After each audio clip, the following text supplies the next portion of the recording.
Se apaixonar, esse é o assunto de hoje, pessoal. Mas calma, não é nada sobre romance. Eu sou a Jaque e hoje vamos falar da visão do filósofo Arthur Schopenhauer sobre a furada que você pode cair se não abrir teu olho. E isso aqui vale pra todo mundo, tá? Homem, mulher, quem for. O truque da natureza não escolhe CPF. Às vezes você tá focado nas tuas metas, treinando, produzindo. Aí parece aquela pessoa de sorriso, aquele papo que flui mais do que as águas aqui de Arraial. Semanas você já era. Tá colado no celular, cancela o rolê com seus amigos, para de estudar, tua vida vira um satélite girando em torno do outro. O amor não é um presente do destino, cara. É um truque biológico, a natureza é malandra. Ela quer que a espécie continue, então ela joga um feitiço na tua cabeça pra você esquecer a razão e vira simplesmente uma marionete. A sociedade bota um filtro de Instagram, vende flores, chocolates, mas a real, se apaixonar sequestra o teu juízo.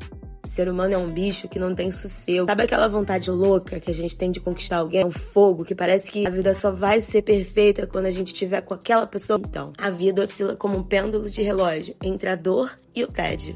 De um lado você tá na seca, doido por esse alguém, dorme, fica olhando ao celular, uma ansiedade danada, puro sofrimento, porque você não tem o que você quer, aquela pessoa. Mas aí, finalmente você consegue. Mas o namoro vira rotina, a fidelidade vira o padrão, e aí aquele tempo vai pro outro lado, pro tédio. E o tédio da fidelidade não é porque o parceiro é ruim, não, ou porque o amor acabou, é só porque a gente é programado pra desejar o que não tem. Quando a gente tem, o brinquedo simplesmente perde a graça. É tipo uma criança que chora por um boneco. Já percebeu? Ela chora pelo boneco e 10 minutos depois que ganha, ela larga pra brincar com a caixa. Essa paixão que faz a gente prometer fidelidade eterna é só a natureza dando ligar na gente.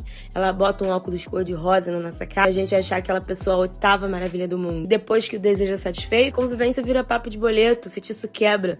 Você chega num momento da vida que olha pro lado e olha pra aquela pessoa e pensa, caramba, cadê aquele brilho? E o pior, seu olho começa a buscar um brilho em outro lugar. E tentar controlar o desejo do outro é como tentar segurar o vento com a mão. Como a gente é movido por essa vontade maluca, cega, em tese, ninguém consegue mandar no que sente. A gente tenta aprender, vigiar, exige exclusividade, mas no fundo, a gente é tudo escravo dessa engrenagem. A gente sofre porque a pessoa também fica entediado quando consegue. Aí a fidelidade vira uma luta constante contra esse vazio que aparece quando a novidade vira rotina. É meio brabo esse pensamento, né? Porque você chega a se perguntar, será que você ama mesmo a pessoa? Você ama a vontade de querer?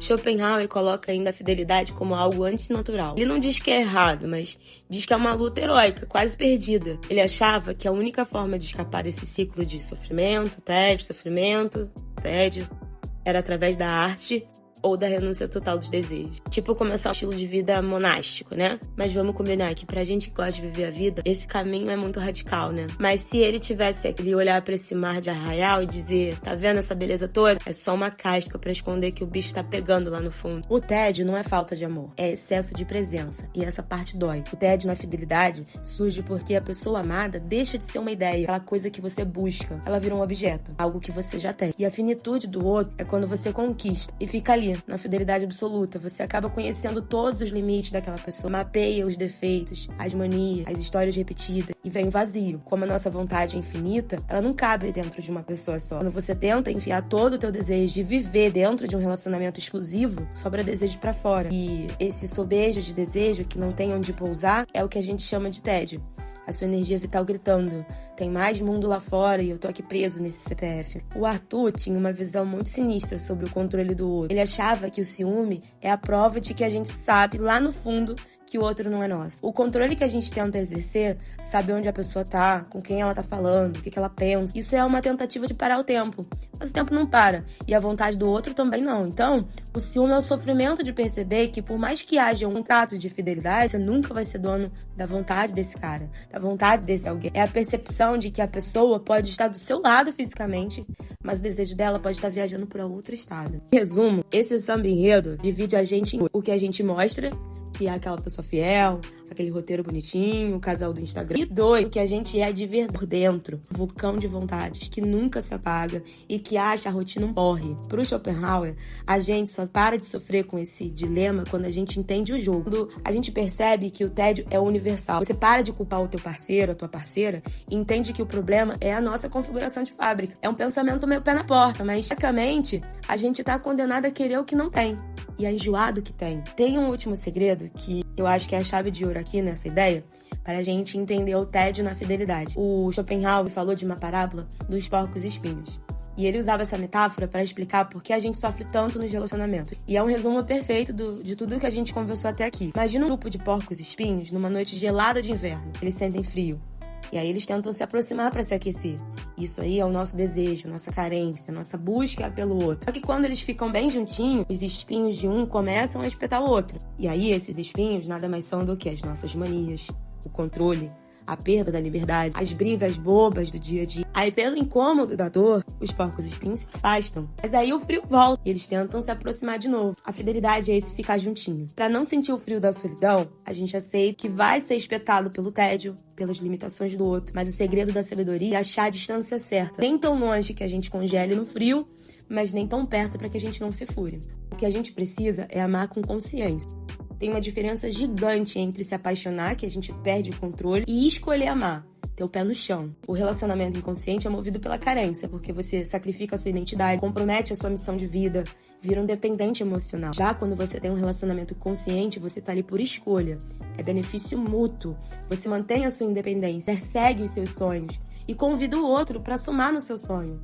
Não te carregar e não para ser carregado. Então, a saída não é virar um monge, nem morar numa caverna. A saída é o desapego filosófico. É a capacidade de amar intensamente, mas manter o seu centro. O mau humor do outro não pode estragar seu dia. Os seus sonhos não podem ficar na gaveta por causa do seu namoro. A amizade, a família precisa ser sagrada. O parceiro entra pra somar na sua rede, não pra substituir. E os seus valores não ficam à venda. Seus valores não estão à venda. Se a relação exige que você seja outra pessoa, sai fora. A conta não vai fechar. Tu tem que escolher alguém porque essa pessoa soma no teu rolê. Não porque tu tá desesperado querendo alguém pra te completar. Hoje em dia, o mundo tá muito doido, o celular não para, o Instagram vicia a gente na vida dos outros e tem uma galera que acha que ser independente é um defeito. Só que é aquilo, quem não se garante, se apaixona e se perde no personagem. Agora, quem tem o psicológico no lugar, mantém aquele desapego de mestre. Curte o romance, mas não entrega a chave da própria vida pra ninguém. E isso aqui é o que define o jogo. Gente que se governa cria uma relação firme, sem neurose. Gente dependente só cria um laço frágil que se rompe na primeira ventania. O rastro do erro é sempre o mesmo e não falha. Tu para de produzir. Fica mendigando curtida, mendigando atenção. Morre de medo de levar um tchau. Vira um poço de ciúme. A tua saúde mental vai pro ralo. Schopenhauer já mandava a letra. Mas a gente traduz aqui na nossa filosofia de chinelo. O problema não é o amor. O problema é amar sem usar a cabeça. O amor no escuro te deixa fraco, mas o amor consciente, aquele que vem da tua força, esse te deixa imparável. A escolha é tua, mas o padrão tá aí, na tua cara, todo mundo vê. Escolhe com sabedoria pra não se depois. No fim das contas, quem se apaixona cego fica fraco, mas quem escolhe o amor a partir da sua própria força, amigo, esse ninguém segura. O amor consciente, ele não te completa, ele te transborda. Mas e aí? Você tá amando com a cabeça no lugar ou tá deixando a vontade te levar pro buraco? Fala, me conta aqui nos comentários. E não esquece, se inscreve aqui no canal, cara. Vamos seguir nessa caminhada, sempre com o chinelo no pé e a mente aberta. Você já sentiu na pele alguma dessas coisas que eu contei aqui? E como você fez pra dar a volta por cima? Valeu!